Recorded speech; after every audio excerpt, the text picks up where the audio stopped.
Hi friends, ಇದು ನನ್ನ ಮತ್ತೊಂದು ಮಿನಿ ವ್ಲಾಗಕ್ಕೆ ನಿಮಗೆಲ್ಲರಿಗೂ ಸ್ವಾಗತ.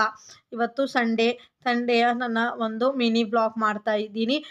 ಒಂದು ನಿಮ್ಮ ಜೊತೆ ಸ್ವೀಟ್ ರೆಸಿಪಿ ಶೇರ್ ಮಾಡೋಣ ಅಂದ್ಕೊಂಡಿದ್ದೀನಿ. ಇದು ವೆರಿ ಈಸಿ ಆಗಿರುವಂತಹ 10 ರಿಂದ 15 ನಿಮಿಷದಲ್ಲಿ ಆಗಿರುವಂತಹ ಸ್ವೀಟ್ ರೆಸಿಪಿ. ನಿಮಗೆ ಸ್ವೀಟ್ ಇಷ್ಟ ಇಲ್ಲ ಅಂದರೆ ನೀವು ಇದಕ್ಕೆ ಖಾರ ಹಾಕ್ಬಿಟ್ಟು ಮಾಡಿರುವಂತಹ ವೆರಿ ಈಸಿ ರೆಸಿಪಿ. ನಿಮಗೆ ಈ ಥರ ಪೂರ್ತಿ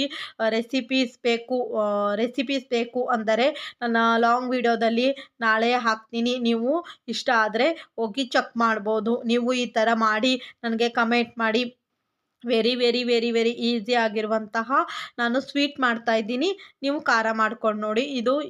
ಈ ಸ್ವೀಟ್ ನಿಮಗೆ ಚಿಕ್ಕ ಮಕ್ಕಳಿಗೂ ಇಷ್ಟ ಆಗುತ್ತೆ, ದೊಡ್ಡವ್ರಿಗೂ ಇಷ್ಟ ಆಗುತ್ತೆ ಫ್ರೆಂಡ್ಸ್. ಮನೆಯಲ್ಲೇ ಹೆಲ್ದಿಕರವಾದ ಸ್ನ್ಯಾಕ್ಸ್ ರೆಸಿಪಿ ರೆಡಿ.